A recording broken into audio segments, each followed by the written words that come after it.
محترم امام سخاوی رحمۃ اللہ تعالی علیہ القول البدیع میں فرماتے ہیں کہ اگر کسی عقل مند بندے سے یہ پوچھا جائے ذرا یہ بتا کہ تجھے اللہ کی ایک رحمت دی جائے وہ لینا پسند کرو گے یا ساری مخلوق کی عبادتیں تجھے دی جائیں تو وہ لینا پسند کرو گے؟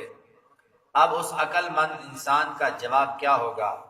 وہ اللہ کی ایک رحمت لینا پسند کرے گا یا ساری مخلوق کی عبادت لینا پسند کرے گا؟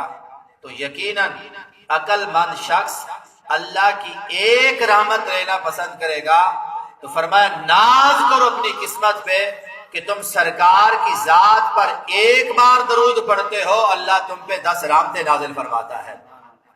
حضرات محترم، مطالع المسرات میں علامہ فاسی رحمۃ اللہ تعالی علیہ فرماتے ہیں کہ اللہ تعالیٰ نے درود پاک کو اپنی رضا اور اپنے قرب کا سبب بنایا ہے، لہذا جو شخص جتنا زیادہ درود پڑھے گا وہ اتنا ہی زیادہ اللہ کی رضا اور اس کے قرب کا حقدار ہوگا۔ سرکار مدینہ صلی اللہ علیہ وسلم ارشاد فرماتے ہیں صلو علیہ صلی اللہ علیکم، فرمایا تم میری ذات پہ درود پڑھو اللہ تم پہ رحمت نازل فرمائے گا۔ سرکار صلی اللہ علیہ وسلم فرماتے ہیں من صلی علیہ صلاۃ واحدہ صلی اللہ علیہ 10 صلوات، جو مجھ پر ایک بار درود پڑھتا ہے اللہ اس پہ 10 رحمتیں نازل فرماتا ہے۔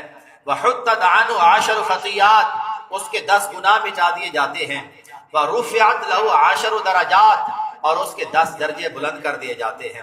میرے آقا فرماتے ہیں من صلی علیہ فی یوم 50 مرۃ صافحتہ یوم القیامہ، جو بندہ مجھ پر دن میں 50 مرتبہ درود پڑھتا ہے فرمایا قیامت کے دن میں اسے ہاتھ ملاؤں گا۔ یہ کتنی بڑی سعادت کی بات ہے کہ سرکار اس بندے سے ہاتھ ملائیں۔ اللہ اکبر۔ حضرت انس کہتے ہیں یا رسول اللہ حضرت انس فرماتے ہیں سألت النبی صلی اللہ علیہ وسلم ان یشفع لی یوم القیامہ فقال نفائل۔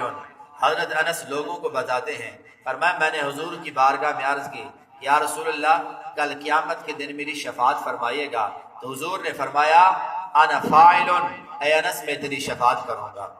لیکن مزے کی بات سنیں، سرکار فرماتے ہیں من صلی علیہ کنت شفیعہ یوم القیامہ، جو مجھ پہ درود پڑے گا میں قیامت کے دن اس کی شفاعت کروں گا۔ حضرات محترم، سرکار صلی اللہ علیہ وسلم نے ارشاد فرمایا اذا نسیتم شیئا فصلوا علیہ تذکروہ انشاءاللہ تعالی، جب تم کسی چیز کو بھول جاؤ تو فرمایا میری ذات پہ درود پڑھو انشاءاللہ وہ چیز تمہیں یاد آ جائے گی۔ حضرات محترم، سرکار مدینہ صلی اللہ علیہ وسلم نے ارشاد فرمایا لکل شیء طہارۃ وغسل وطہارت قلوب المؤمنین من الصداع الصلاۃ علیہ، فرمایا ہر چیز کے لیے طہارت اور غسل ہے، اور ایمان والوں کے دلوں کی زنگ کی طہارت فرمایا الصلاۃ علیہ، میری ذات پہ درود پاک پڑھنا ہے۔ ان عائشہ رضی اللہ تعالی عنہا قالت قال رسول اللہ صلی اللہ علیہ وسلم، ام المومنین حضرت عائشہ صدیقہ فرماتی ہیں کہ رسول پاک صلی اللہ علیہ وسلم نے ارشاد فرمایا من سرہ ان یلقى اللہ راضیا فلیکثر الصلاۃ علیہ، جس بندے کو یہ بات پسند ہو کہ میں رب کی بارگاہ میں حاضر ہوں تو رب مجھ سے راضی ہو تو فرمایا میری ذات پہ کثرت سے درود پاک پڑھے۔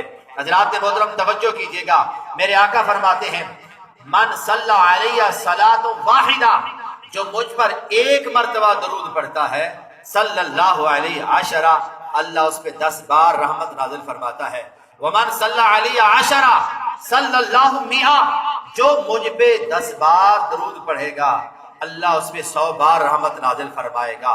ومن صلی علیہ 100، جو مجھ پہ 100 مرتبہ درود پڑھے گا کتب اللہ بین عینیہ براۃ من النفاق وبراۃ من النار، اللہ اس کی دونوں آنکھوں کے درمیان لکھ دے گا یہ بندہ نفاق سے بھی بری ہے جہنم کی آگ سے بھی بری ہے۔ اللہ اکبر۔ مولانا سید کفایت علی کافی رحمت اللہ تعالی علیہ بڑی خوبصورت بات کرتے ہیں۔ آپ فرماتے ہیں کوئی گل باقی رہے گا نہ چمن رہ جائے گا، پر رسول اللہ کا دین حسن رہ جائے گا۔ ہم سفیر و باغ میں ہے کوئی دم کا چہچہا، ارے بلبلیں اڑ جائیں گی سونا چمن رہ جائے گا۔ اطلس و کم خواب کی پوشاک پہ نازا نہ ہو، اس تن خاکی پہ کفن رہ جائے گا۔ نام شہانے جہاں مٹ جائیں گے لیکن حشر تک نام پنجتن رہ جائے گا۔ جو پڑھے گا صاحب لولاک کے اوپر درود، آگ سے محفوظ اس کا تن بدن رہ جائے گا۔ اللہ اکبر۔